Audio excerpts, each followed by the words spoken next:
Hi, everyone, and welcome to the TL podcast. This is where you can learn, grow, and be inspired by some of the most influential leaders in their field. Because the first step to a better tomorrow is taking action today. I'm your host, Thomas Hoang, and thank you for tuning in. Hello, Dr. Quinn. How you doing? I'm really good, thank you, Thomas. Thank you so much for inviting me. Thank you so much for making. How is it up there in the Sunshine Coast? It's warm. Is it? It's Oh very well, warm at the down in moment. Yeah. down in Sydney, it's not so good. We having about 10 degrees right now. Oh goodness, After, we had in the 30s yesterday. so you stay there. Just talk to us, okay? Now I've been doing a series of interviews about compassion Yeah, because I like to look at compassion in leadership. yeah. And it happens to be that you're one of the specialists we'd like to focus on and talk about a few subjects. So, but before we start, if we can, would you like to share a little bit about your journey and a little bit about you for our audience, please? Yes, of course. I originated in the UK. I came out to Australia when I was 25. Seemed like a good idea to come traveling, and I ended up staying. Right. And I'd actually dropped out of school. So had a lot of self-belief around not being very intelligent and not being able to do much in my life. Ultimately ended up going to university and studying psychology, got academic awards every year, ended up doing a PhD, blew my own mind with that one, and became a registered psychologist and went on to become a clinical psychologist. And I did that for about 2 decades. And then last November, I actually chose to give up my psychology registration. So going back 10 years prior to that, I had a really significant burnout. I'd been a single parent whilst I did all my university study, and I Right. was raising my child on my own. I was studying, I was working sometimes up to 3 jobs to try and make ends meet. And because I'm not a robot, Yes. even though I was taking care of myself pretty well under the circumstances I was in, I ended up in a really significant burnout. So I managed to recover from that, which unfortunately took a long time and took a lot of time, energy, and money to do that. And I became very passionate about burnout prevention because I really don't want people to get to burnout because it takes a lot more to recover from burnout than it does to prevent it in the first place. So I was doing a lot of work around self-care for therapists. And when the COVID pandemic hit, I started a group for therapists where we focused on self-compassion, self-care, and sustainable ways of working. And I did a lot of work in this, and I also had a lot of people contacting me who were either in their own businesses or they wanted to start their own practice, but they wanted to do it in a way where they knew they'd take care of themselves. So my business started to evolve quite organically. So I was Okay. doing clinical work with clients, I was doing supervision of other psychologists and allied health professionals, I was doing some speaking and training, but I was also starting to do some business coaching that really focused on well-being. And I was really, really enjoying that. So over time, my clinical load kind of shrunk and my coaching business expanded.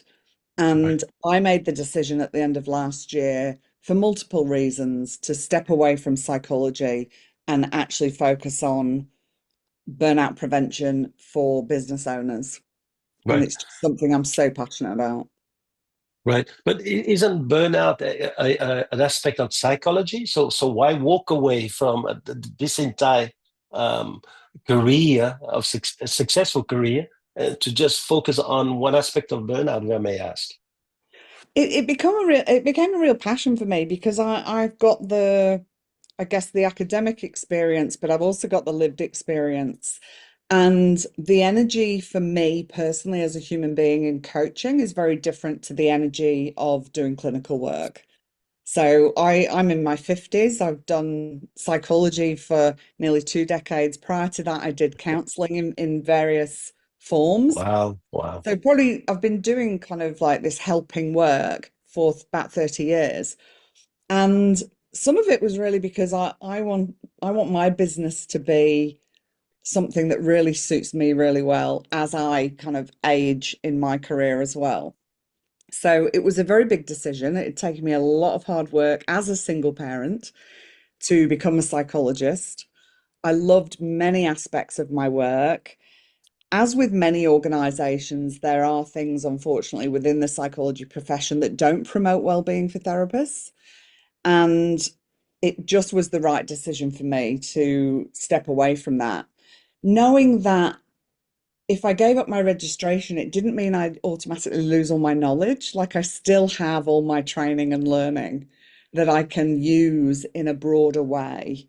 And I guess for me, in a way that feels freer than being a registered psychologist.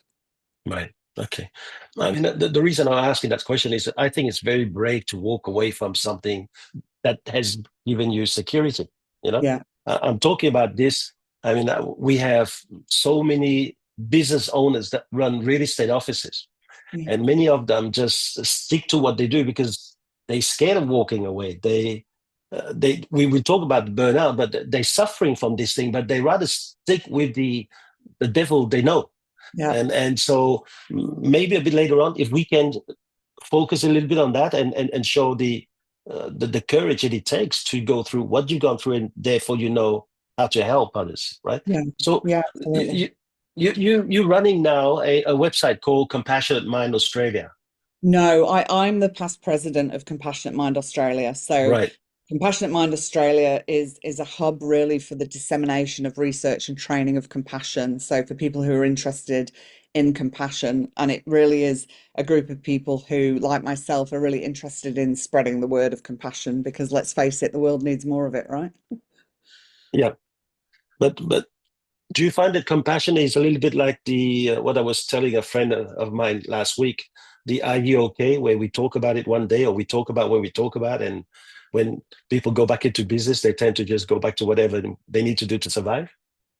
Yeah, look, I think that can absolutely be the case. Like a lot of things when it comes to us thinking about our well-being or really being radically honest about what we need to be doing, it can be easier to default to what we're doing, even when the consequences of that don't feel great. Like you Yeah, say, there's people who are running businesses who are perhaps heading towards burnout or maybe even in burnout, and they don't want to make change because that feels really hard. It can feel safer to continue doing what we're doing. For me, through, my work as a psychologist, through the embodying of compassion for myself in my own personal life, when we can cultivate a compassionate relationship with ourselves, those things that feel scary can be easier. It's almost like we've got a compassionate coach on board that can be with us as we're making these decisions. yeah. Okay. So I would like to focus, if it's possible, on the burnout aspect now, but the burnout aspect for leadership. So let's start first. Uh, what, how do you see what is burnout? So, I mean, if we think about the definition of workplace burnout, this was something that was defined back in the 1970s as well. So this Wow. concept is like my age, and it's really sad because rather than having wiped out burnout, we're Yeah. now realizing that it's so prevalent. So people can have, this kind of overwhelming fatigue, not the sort of tired that you've just had a few too many late nights, but this tired where no matter how much rest you're getting, you're really not feeling um, Yeah. like it's improving. Also, a sense of everything just feels harder.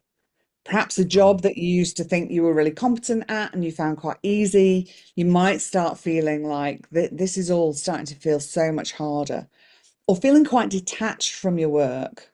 You're Right. kind of Sunday dreads of like, oh, I don't really want to go to work tomorrow. Or Yeah. you might look and see that you've got a particular client in your diary and you start thinking, oh, I don't want to see them and that sort of stuff.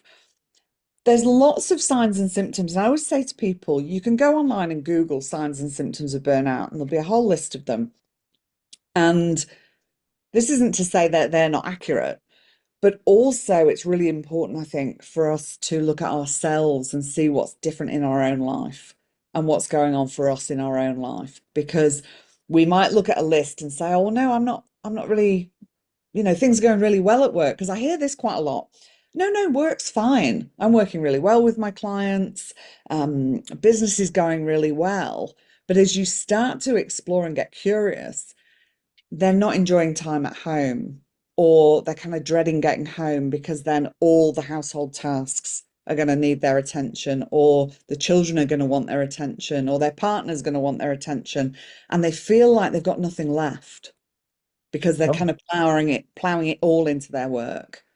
So right. some people might see that things are starting to struggle at work, but other people might be performing really, really well at work, but they're giving everything to that and there's nothing left at the end. Oh, wow. Okay. So, uh, is there anything to do with midlife crisis for many people? No. So, so I think we need to define midlife crisis first. We've perhaps not got enough time for that, but I think there can be lots of reasons why people would end up in burnout. And when we look at the kind of technical definitions, they always talk about workplace and occupational burnout.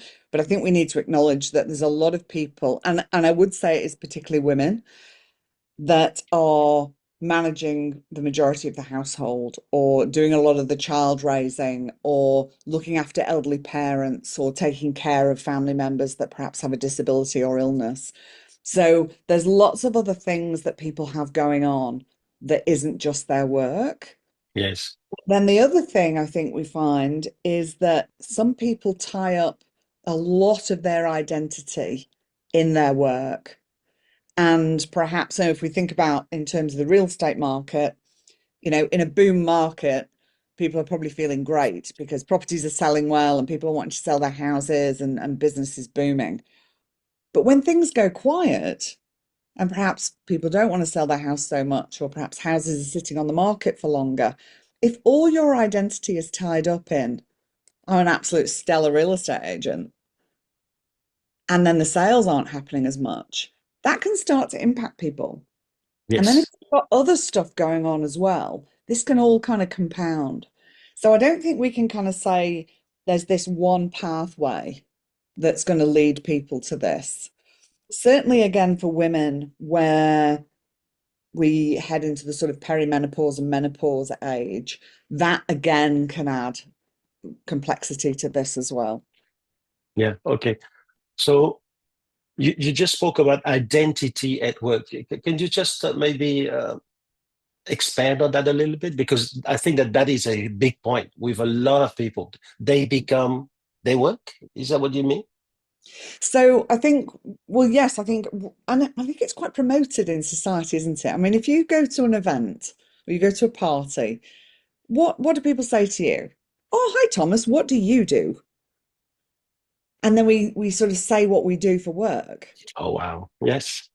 Yeah. And we don't think about this, right? But then it's like, well, hang on a minute.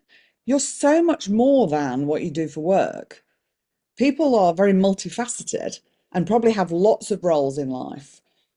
But particularly for high achieving people, and I would suggest, I mean, I don't know the real estate market that well, but I do know a number of real estate agents.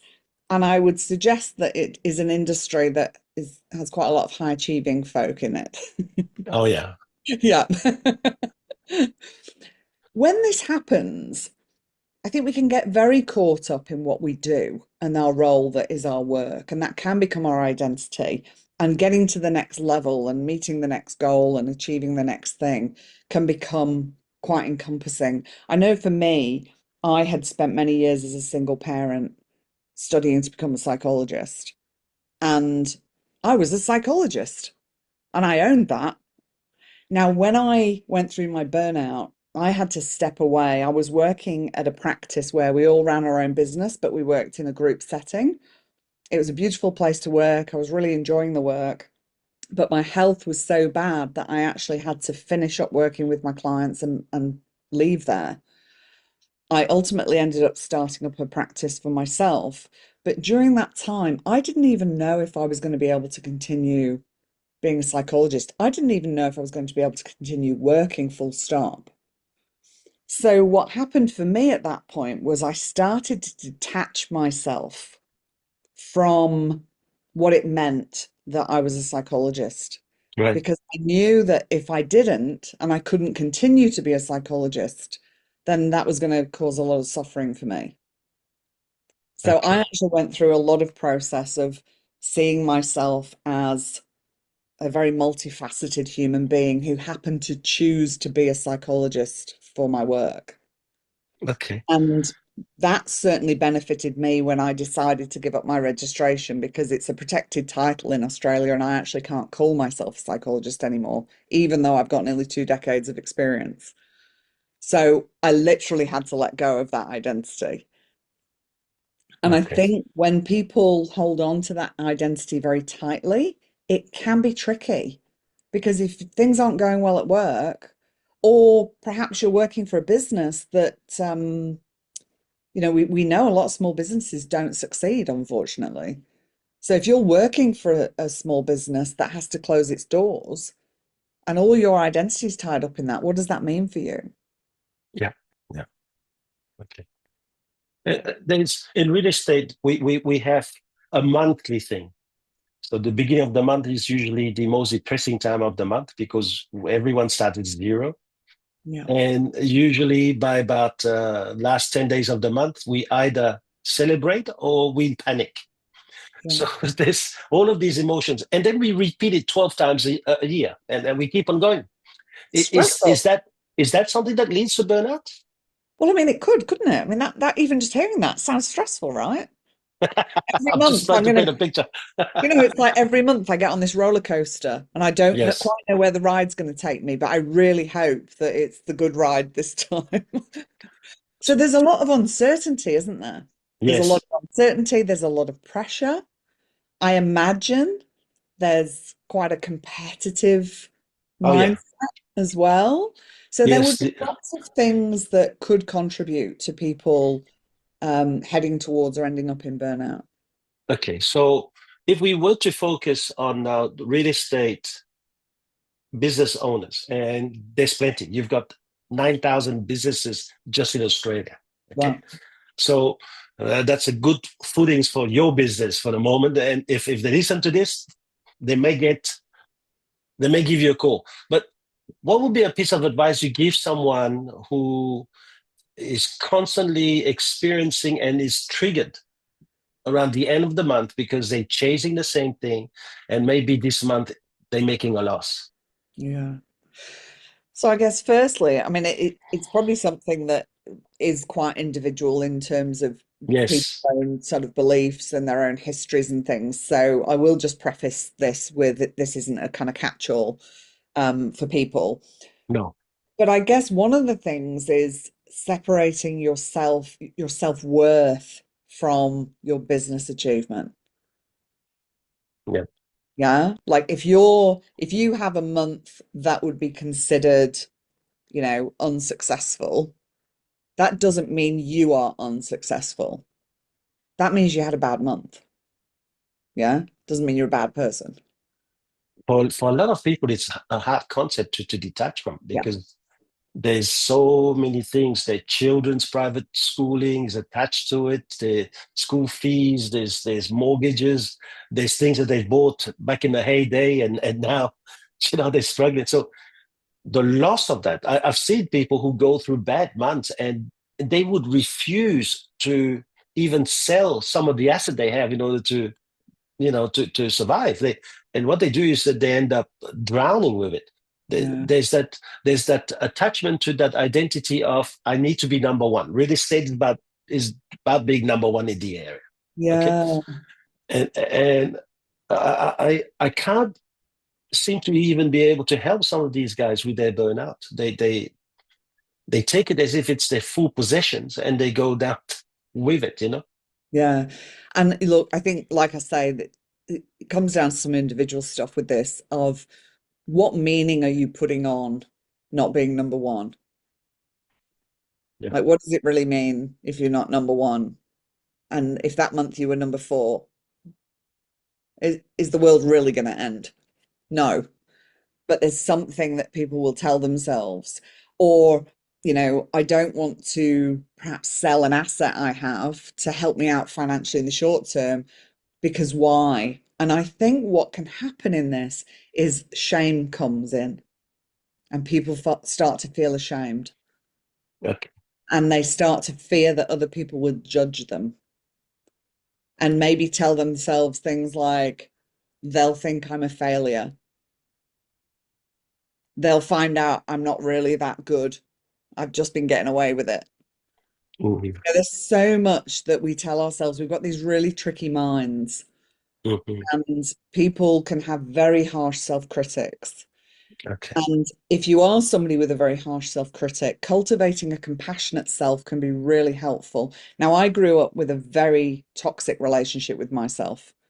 I had a very harsh self-critic, and it took me a lot of work and a lot of self-awareness and a lot of willingness to be uncomfortable to change that. But my default now, if something doesn't go right, would be something more like, oh, sorry, that's my alarm. You see, my alarm went off because I didn't turn it off. Previously, I would have my dialogue would have been something like, "Oh my gosh, I can't believe you didn't turn your phone off. He's going to think you're so unprofessional. That's so bad. How could you let your alarm go off in the middle of a podcast?" And now I'm just like, "Oh, there you go. I've got ADHD. Of course, I forgot to turn my alarm off." But if I were to have something go wrong or I make a mistake, my default now is more likely going to be hand on heart. It's all right, darling. You tried your best. You can just try again. It's fine. Whereas before it would have been name calling and being really critical of myself. So I think people need to look at what their relationship with themselves is like and what is it that they're putting on, why they have to be number one, why they always have to be succeeding. What are they trying to prove and who are they trying to prove it to? Okay. And So that could be all sorts of things for all sorts of people. And for some people, it'll be, I'm trying to make mummy and daddy proud, and this is little me showing up. And for other people, it's going to be something else. yeah. What is one of your technique, or at least on some of your website, it shows that you do use CFT, compassion focused Focus. therapy, and I think that your mentor is Professor Gilbert. So can you elaborate about that technique that you do use in your practice? Yeah, so compassion focused therapy, I learned from Professor Paul Gilbert, who's the founder of compassion focused therapy, and a number of other very amazing trainers in the world for that. And I also taught other people compassion focused therapy. Now, in my work, I don't use it in a therapeutic sense, but I certainly use the frameworks of it for my coaching work and in my speaking and training as well. So, compassion focused therapy was developed by Professor Paul Gilbert, who is a psychologist, for people who were experiencing very high self criticism and shame, because he could see that traditional cognitive behavioral therapy would get to a point, but people had this very harsh voice that was going on. So when he actually got people to speak out loud the things they were saying, even if they seemed to be nice things they were saying to themselves, they were saying them in this really kind of harsh voice tone. The beauty of CFT as a therapist is it's very much a framework that you are taught to embody so that you really take it on for yourself so that you can teach it and work with your clients more effectively. And that was a game changer for me. That Right. changed my life professionally and personally. And I will be forever in gratitude to Paul's life's work. It allows you to understand that we have a tricky mind, a mind that was designed for us, not by us. Like nobody's choosing the mind we've got, right? We get all caught up in catastrophizing and ruminating over the things that didn't go well and getting caught up in anxiety and worry and all those sort of things. So we probably wouldn't choose this mind, Right. but it's also brilliant. And we can imagine all sorts of possibilities and we can be creative and all these sort of things. But we have our threat system that is on 24 hours a day, 7 days a week. It's why we're here. We've survived as a species because we have this inbuilt threat system. that is on the lookout all the time. And this is what gets triggered for the staff who don't have a great month. Probably starts getting triggered, week one, really. How's this month going to go? Oh my gosh, what if I don't have a good month? What if this month's like last month? What am I going to do about my kids' school fees? You haven't even got anywhere near the end of the month. You don't know. You could have the best month you've ever had in your life, but at week one, maybe you're going, but what if it's a really bad month? Because we've got this tricky mind, right? So when we can cultivate a compassionate mind and we can build this compassionate relationship with ourselves, it helps us, one, understand this, that a lot of the things we do as humans are to be expected because of the mind we've got. And it helps us be with ourselves when things are challenging. And it also helps us ground ourselves so we can kind of down regulate that threat system and access a calmer and wiser mind so we can make better decisions. Yeah.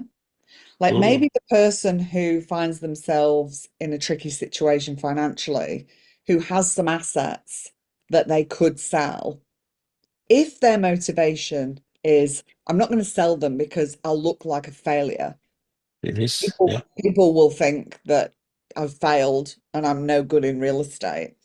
If that's their motivation and they could ground themselves and access a wiser mind, that more compassionate response might be, I've done so well in real estate. This is a difficult time. This is actually a difficult time for me and a lot of my colleagues. I'm going to sell this asset so that me and my family are okay. And do you know what? I've done it before. I'll do it again. And I'll get back the things if I want them. Now, Yeah. what a different response that is. Yeah. I have Absolutely. to hang on because I don't want anyone thinking I'm a failure. Yes. I mean, it sounds like easy. It sounds easy, right? But Oh, it's not but easy. I just I just had a meeting with someone who is feeling quite down, and I tell you, we I myself included, we grab onto that and we go, no, you don't understand my situation. Yeah. So I know that your mission, it says that your mission is to revolutionize how entrepreneurs and business owners operate. So uh, in what you were saying about what you've done with Professor Gilbert, is your job to be some kind of a mirror reflecting the these feelings, but with compassion? Is that what CFT is about? So CFT therapy, like as a therapist, my work would be very different because I would be doing obviously psychological therapy and Right. that's deeper. That's kind of looking at perhaps some of your past stuff and going a bit deeper in that. With the work I do now, I work with people to look at how can you be running your business and living your life in a way that is aligned with your values and also honors your well-being. So I've just written a book, which I've just popped on my shelf. It arrived today, the first ever copy, From Self-Neglect to Self-Compassion, a compassionate guide to creating a thriving life. And in that, I take people through some of my story, but it really is a book for the reader. So there's just a little bit about my story in there. Really understanding what it means to be human, but also then understanding what it means to be you as a human. Connecting with your values so you understand what is important and meaningful. Because I think a lot of people, there's so much messaging in the world, right? We live in a very capitalist society. There's a lot of messaging about be productive, be number one, do the thing, earn all the money. And people can get caught on that path without actually wanting to be on that path. But Mhm. it's what they think is expected of them. Or Yes. perhaps their parents said, this is what you should do because that's a good job, or whatever it might be. So, really understanding your own value system and also understanding what it is you want life to look like for you. There may be some people who, if they really stopped to think about their motivation, might realize actually it's not about being number one. It's not about having all the money and all the things. I actually just want to feel really content with my family and be able to take them on a nice holiday or make sure I can put my kids have a decent education and perhaps give them the things I didn't have growing up or whatever it might be. But then the striving shifts, yeah, because you're actually motivated by things that matter to you, not by things you think you should be doing. And then also the part of it is about learning to do things differently.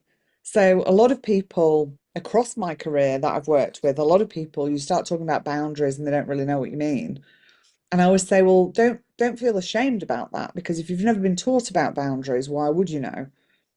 But when we can learn healthy and flexible boundaries, we can start to say no to things that actually aren't important to us. So we can say yes to ourselves. We are the greatest asset we will ever have in our life. We are more important than all the money we'll ever make. Like, our health is the richest we'll be. So if we can really learn to do it differently, learn to say no when we need to, have boundaries where we need to have them, be honest with ourselves about perhaps some areas where we do need to step up and do things more than we are. And also know when we have to step back and not do things because perhaps it's performative or it's what we think is expected of us. And I think when we can do this and we can cultivate this very different relationship with ourselves, our decision making is just different. When you say cultivating, are you talking about something we have to do every day? Absolutely. Yeah. Well, okay. So, And so not in it's like, not. I've got to go to the gym and it's going to take me half an hour to drive there and I'm going to be there for an hour and a half an hour back. This is, it's like a relationship. I was thinking the other day, if you've got children or maybe a partner, but somebody else or a housemate, somebody living in your house, and they are visible to you, you're not going to go a day without checking in with them, are you? You're not going to go a day without saying hello and asking them how they are. You're not just going to ignore them for days and Yeah. days on end. But we do that with ourselves. Well, that's a good point. I like that. We Okay. don't say, "Hey, Hayley, how are you going?" Well, I do. I wake up every morning and ask myself, how did I sleep? How am I feeling? What have I got on today? Is there anything, if I haven't had a great night's sleep, maybe, is there anything that I could set aside that I don't need to do? And what do I need to resource myself so that I can do the things I need to do? And then I check in regularly throughout my day. Oh, wow. Oh, wow. I mean, maybe we're scared of doing it because we've been told that it's a sign of schizophrenia. I mean, so Well, I mean, I grew up in the 70s, and I remember people saying the first sign of madness is talking to yourself. Well, there's no hope for me then, because I talk to myself all the time. Um, but we need to be in conversation with ourselves. Like, why would we ignore ourselves when we wouldn't ignore anyone else? that is so nice. That is so nice. I've just Wow. started today on Instagram. I've literally just started a 21 days. It's called, a little bit corny, Check In Daily with Dr. Hayley. And I'm going live every day to help people practice checking in with themselves. And it really can just be something as simple as, I've just finished, say, getting off here with you, and I'm just like, okay, how am I feeling? What do I need? Oh, I feel like I need a glass of water. Go get myself a glass of water. Mm. Or it might be, oh, I feel like I do need to just get that email sent before I finish up for the day, because then I know it'll be in their inbox. They can have that back to me by the morning. Say you're expecting something. I know in real estate, you've got contracts going back and forth. It might be, I'm just going to get that out because then we can get it back and the process can continue. Other times it might be, I need to just close my computer. That email actually can go out in the morning. It's fine. It's not going to make that much difference. By the time I look, the person's probably not going to read it anyway. So it can be as simple as that. It can take you less than a minute. And maybe give yourself some nice soothing breaths. So we're starting to activate our parasympathetic nervous system. For somebody else, it might be, I need to go for a run, I need to go for a walk, or I need to get myself to the gym because I feel like I've got all this energy I need to expend, or whatever it might be. But if you don't ask yourself, you won't know. Yeah, yeah. But you know, listen, I may repeat myself, but That's in okay. real estate, most of these salespeople, myself included, back in my days, we caught up into that we need to be number one because clients we call number one. And after we've been number one, we need to be better than number one because we want to now build that kind of a gap between number two and ourselves.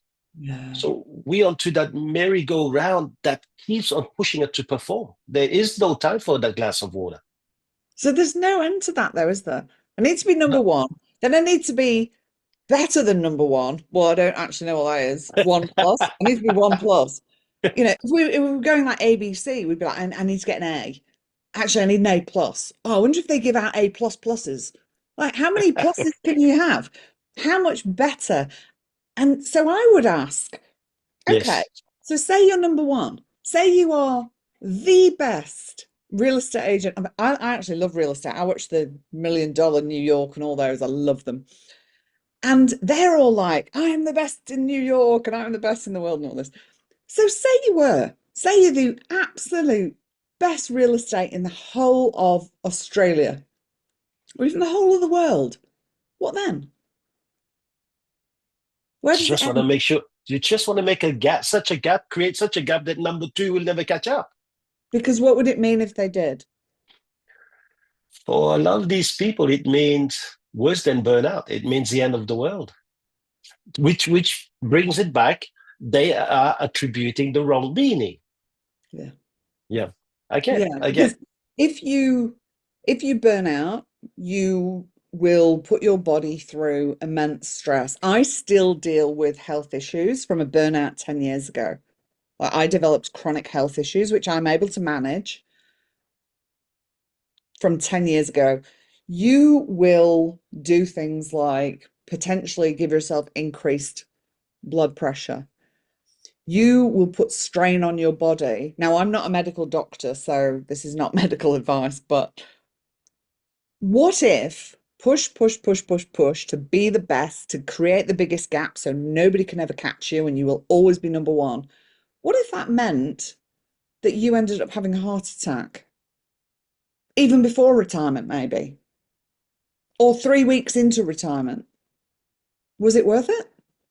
Mhm. I see your point now. You're now painting a picture of what's the worst beside that. And for a lot of people, they tend to even forget about themselves. It's like death is better than being number two, you know? But when you then say, hold on, I understand. Death may not mean anything to you, but what about the children who are left behind? Exactly. Exactly. Uh, And even what about the things that you're not doing now because you're so obsessed with work that yes. could be more time with your children or your partner or your friends or going and watching that amazing sunrise or going somewhere that you've always wished you could go. And it's like, well, that's all right. I'll do it when I retire. I'll do it when I retire. What if you lose mobility? What if you can't do it? What if you don't get to age? Like, none of us Yes. know, do we? None of us know how long we've got. So when you are so narrow focused on one thing, and we tell ourselves all sorts, oh, I'm doing it for my family, but your family never see you. Do you know we convince ourselves of a lot of stuff? Oh, no, I'm doing it so I can provide really well, but there's no emotional provision. And this is going to be confronting for people. Some people will have turned this off by now, and I'm not listening to her. She's talking rubbish. And that's fine because some people are not ready to hear it. But the reality is, we, as far as we know, we get one precious life. And when we look at the research, there's people who've done research with people who are dying, and not one of them says, I wish I'd spent more time at the office. You're They funny. say, I wish, but this is, I mean, this is legit research. Not one person says, I wish I'd spent more time at the office. I wish I'd made more money. They say, I wish I'd spent more time with my family. I wish I'd had Okay. more laughs with my friend, Yeah. you know? Okay. So I think our values are really important. And for some people, and it's not a judgment, for some people, making a lot of money or being number one will be their value. So if that's the case, you need to look at, okay, if you really want to be number one, like I don't say this to say be compassionate, it's to say be compassionate with yourself so that you can drop your standards and do less. I do a lot. Like I do my coaching, I do speaking, I've just written a book, I have a podcast, I have plans for lots of things. I have a creative mind and I am an intelligent, high achieving woman. And I don't intend to not be. But what I do is I say, so how do I do that in a way that honors my well-being? What do I need? So, like, I have assistants, I have a VA in my business so that I'm not doing everything. Because if I was doing everything, I'd be working lots and lots of hours and then I'd be getting run down and that wouldn't be working for me. So, we need to look and say, what do we need to do to be able to work at that level and achieve those things? Because I'm not saying there's anything wrong with wanting to be number one. If you want to be awesome at what you do, fantastic. But make sure it's for the right reasons Yeah. Yeah. and make sure you're doing it in a way that is not going to impact your health and well-being Mhm. and your family and all the other stuff that comes along with that. So, listening to our conversation so far, is burnout something that is created by self or by the organization? I think it can be both. And I think it's important we acknowledge that. Okay. I talk a lot about um, individual factors with burnout because ultimately the work I do one-on-one with people and also in the things I've written about in my book, we're looking at what do we have control over. And a lot of the time, if you are within an organization, you don't necessarily have control over what's going to happen in the organization. One of the things you do have control over, if you are in an organization that feels quite toxic in their culture or is really not a good fit, you can choose to leave and go somewhere else. Mhm. But ultimately, the work I do with people is on the individual level because that's the stuff that we can make choices about and change. If you're running your own business, you obviously have a lot more autonomy and can make different decisions and have greater choice. But if you're working for someone else, then obviously the organizational side of things is a bit different. But we know that one of the risk factors for burnout is lack of support or a toxic work culture. And the flip side of that is a protective factor is a supportive workplace that has a culture that supports well-being. So I think ideally what we need to do is work with both. And if we've got leaders in organizations who are taking care of their well-being and living in alignment with their values and modeling that to the people who work within the organization, then we have this ripple effect, assuming that their values are in line with, compassion and support and that sort of Yeah. stuff. Okay. So, let's have a look now. I am a business owner and I am struggling. How do I work with Dr. Quinn and how do I get help? Okay. So if you are in absolute burnout, I would say your first step is to go to your GP Right. and make sure that you are getting some thorough medical testing to make sure there's not something else that's underlying as well. Because we don't want to kind of bypass that you could actually have something medical going on that's impacting you in that way. Right. So if you are in full burnout, I would say you ideally want to go and see your GP and you might want to go and see a psychologist for therapy. If you are recognizing some of the stuff we're talking about, or you're kind of like, okay, well, I don't think I'm actually burnt out yet, but I'm certainly heading that way, and I'm resonating with what Hayley's saying, then you can reach out to me and I do one-on-one coaching with people. I also Okay. have a group coaching program that at the moment does tend to be for women only. but my one-on-one coaching is open to everybody. And we can work together in terms of the sort of stuff we've been talking about, really understanding what's happening for you, understanding what it means to have the tricky mind that you've got, connecting with values, looking at how you're working and seeing how that can be done differently. I have quite a creative mind, so, and I'm good at pattern spotting. I'm a neurodivergent woman, so I'm good at spotting patterns. So when people start to talk to me about what they're doing and how they're doing things, I find it quite easy to kind of pull the threads and be like, see what see what we've got going on here. And then we can look at and say, well, okay, you might not necessarily want to change your goals. I mean, you might. We would look at some goals. But even if you don't want to change the goals you've got, there's ways of working towards them that are going to honor your well-being. I also Okay. have my podcast, which is called Welcome to Self, and that talks all about self-care, self-compassion, and sustainable ways of working as well. Yeah. So that's That, an easy access. that was going to be my last two questions. I'm going to get there soon. So, the a lot of business owners may have uh, someone in their business who's a little bit lost, who is bordering burnout. Uh, what's stopping them from being scared of sending them to Dr. Quinn when Dr. Quinn's going to turn around and say, "Mate, your values doesn't really fit the line of work that you do," and they're scared that maybe Dr. Quinn's going to get that person to leave the industry and their office. But I would never tell somebody that their values aren't in line with something else. That's not my place to do that. What, That's good. That's good. yeah, But the business owners, you know, yeah. the real estate, we've got scarcity syndrome too, you know, so it's almost like You've got what, sorry?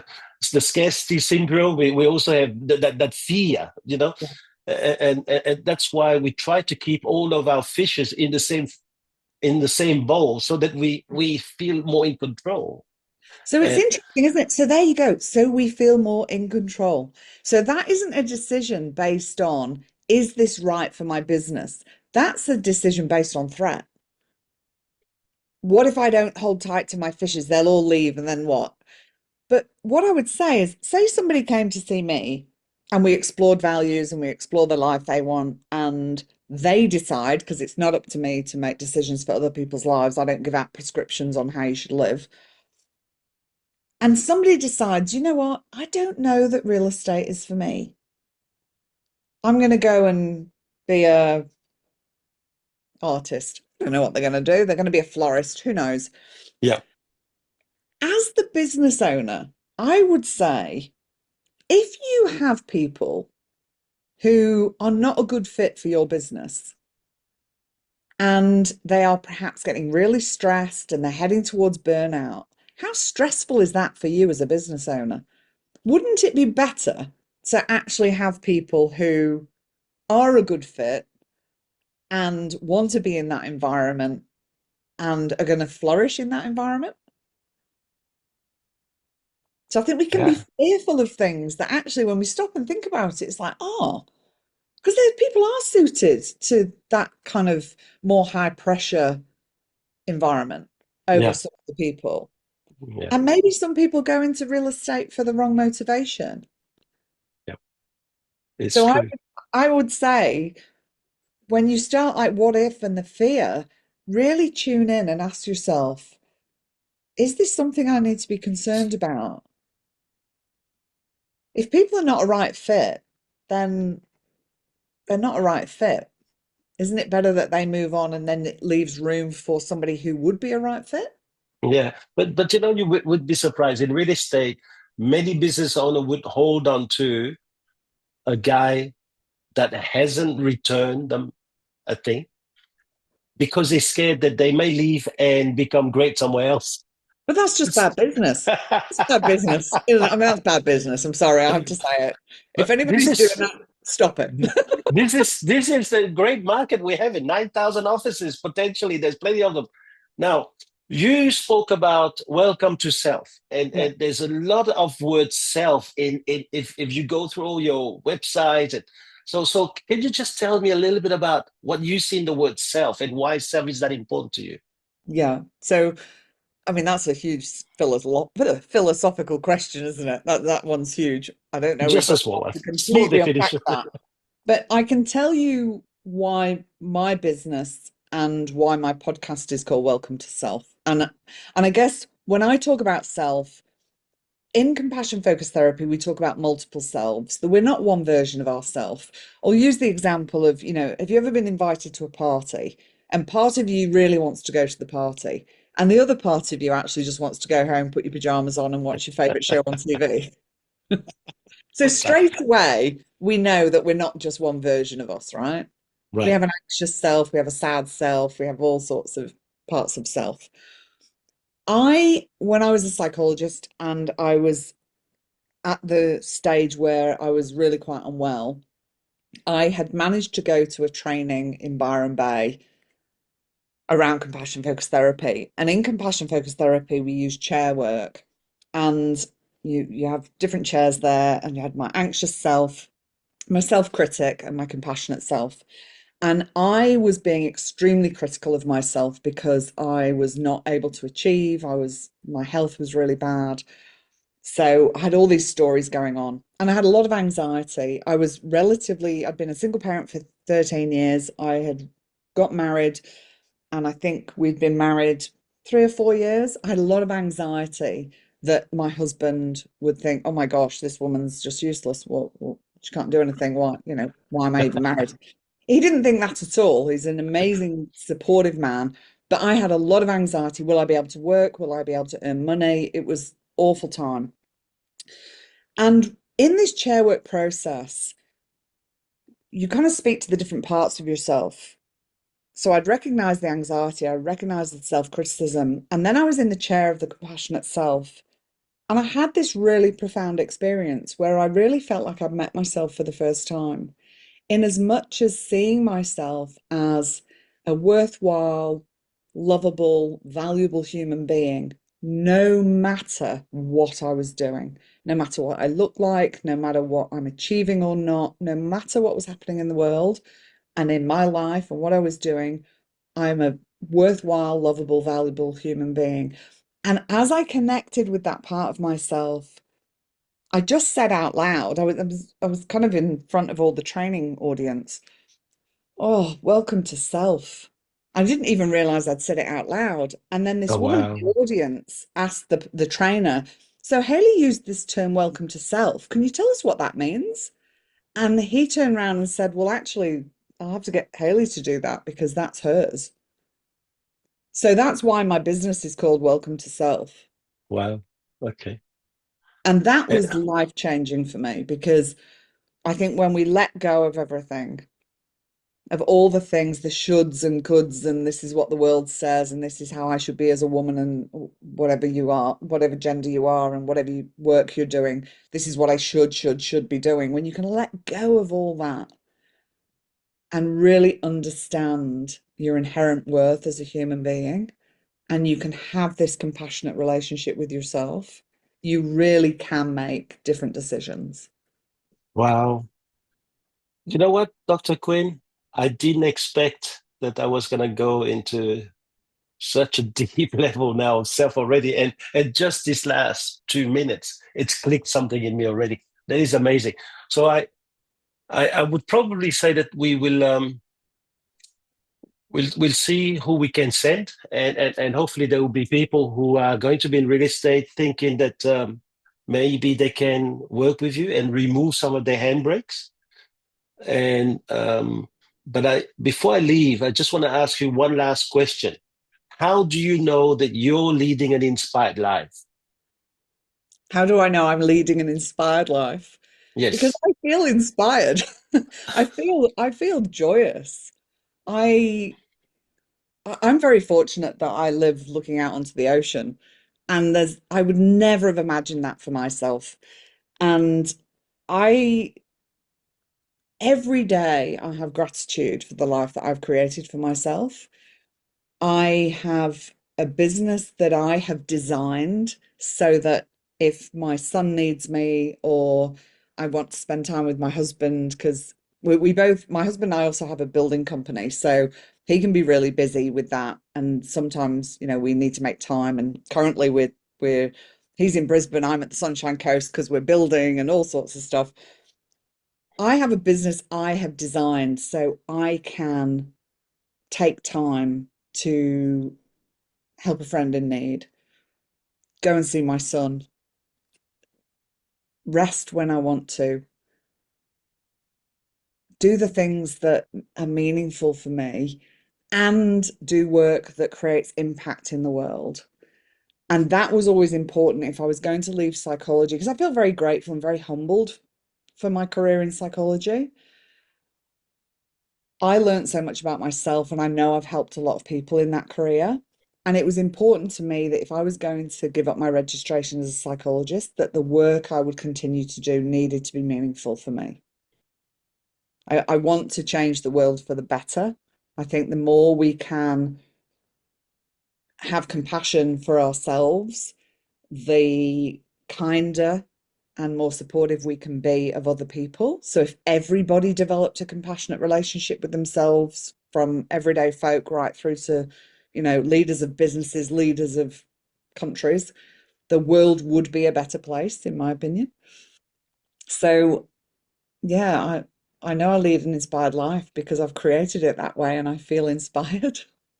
I I know that. I've read some of the emails that you sent my assistant, and you always know how to end with a nice line. You always know how to start with a nice greeting. So even in the way you use vocabulary, I can see. Even in the little message you said, you try to inspire others. Thank I you. really thank you so much for your time today. Oh, thank you so much. It's been an absolute pleasure. Thank you so much, Dr. Quinn. Thanks for listening to the TL podcast. If you enjoyed today's episode and want more inspiration like this, don't forget to subscribe. We'll see you in the next one.